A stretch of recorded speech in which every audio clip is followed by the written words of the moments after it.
Aujourd'hui, je vous partage 5 astuces pour vivre dans un espace qui est unique et qui va être durable dans le temps, autant du côté éco-responsable que du côté de la pérennité de votre design, le nombre d'années qu'il va durer. Astuce numéro 1, c'est vraiment un essentiel pour moi, oublier les tendances. On est hyper influencé par ce qui se passe partout. À un moment donné, c'est facile que ça devienne, on devienne saturé par tout ça. L'idée, c'est vraiment de se fixer vos propres goûts, de vous questionner sur les tendances. Est-ce que vous le faites parce que c'est à la mode? Est-ce que vous le faites parce que fondamentalement, vous aimez ça? Puis la journée où ce sera plus à la mode, allez-vous aimer ça encore? Sinon, changez d'option. Mais oubliez les tendances, allez rechercher vraiment qu'est-ce que vous aimez. C'est vraiment ça qui est important puis qui fait que ça va durer longtemps.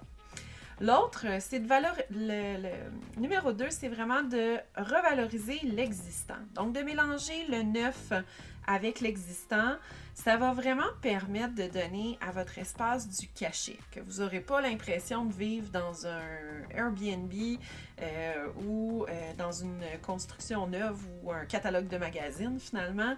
Ce que vous voulez, c'est vraiment avoir un espace qui est vivant, qui est authentique. Quoi de mieux que de mélanger le neuf avec l'ancien. Je parle pas nécessairement d'antiquité comme telle. Ça peut être vraiment de reprendre ce que vous avez déjà et au lieu de faire table rase, ben de voir qu'est-ce qui peut avoir une seconde vie. Peut-être que vous êtes tanné de le voir, mais peut-être qu'il y a moyen de travailler avec pour lui redonner un nouveau souffle, puis ça devient encore plus satisfaisant que de tout détruire et de tout jeter. Le numéro 3, c'est vraiment de trouver le wow. Fait que de regarder dans ce que vous avez envie de ressentir dans votre espace. On veut pas juste du générique, là. On veut pas du déjà vu, on veut pas justement ce qui se trouve partout. Vous voulez pas avoir le même design ou le même espace que votre voisin puis les gens de votre entourage. Ce qu'on veut vraiment, là, c'est créer quelque chose qui vous représente. Fait que c'est quoi qui vous interpelle? C'est quoi qui va vous donner envie d'aller dans cet espace-là encore et encore et encore. Le numéro 4, offrez-vous du vrai.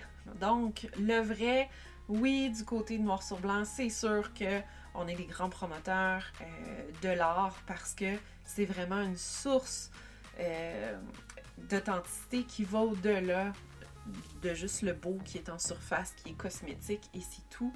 Ça va vraiment capter qui vous êtes, vos souvenirs, vos émotions. Des fois, ça dure, vous allez vous déposer les yeux sur un tableau, ça va durer 5 secondes, des fois 5 minutes, des fois 10 minutes, peu importe. Mais de vous offrir ce cadeau-là, ce patrimoine-là qui va vous suivre dans vos différents espaces, dans vos différentes maisons, si vous déménagez souvent, qui va pouvoir évoluer aussi d'une pièce à l'autre, puis peut-être être passé à vos enfants, vos petits-enfants et tout, plus tard selon où est-ce que vous êtes rendu dans la vie. C'est quelque chose qui vous représente, donc qui a de la signification, automatiquement, c'est sûr que ça a de la valeur. Le petit dernier, sachez bien vous entourer. C'est des beaux conseils, là, mais des fois, quand vous vous retrouvez à magasiner toutes vos choses et tout, là, ça finit par être difficile de savoir bien s'entourer. Du côté noir sur blanc, on travaille, on met de l'avant le talent des artistes, on met en référence, on travaille en étroite collaboration avec des designers, comme ici avec Audrey. Ça fait plusieurs projets qu'on fait en collaboration dans lesquels l'art, le design durable, la revalorisation vont s'inscrire vraiment pour créer quelque chose qui va au-delà du design traditionnel puis qui permet vraiment de porter qui vous êtes encore et encore. Donc, l'art d'ici, c'est au service du design. C'est pour donner cette touche-là qui est unique pour que vous puissiez vivre dans un espace qui vous ressemble.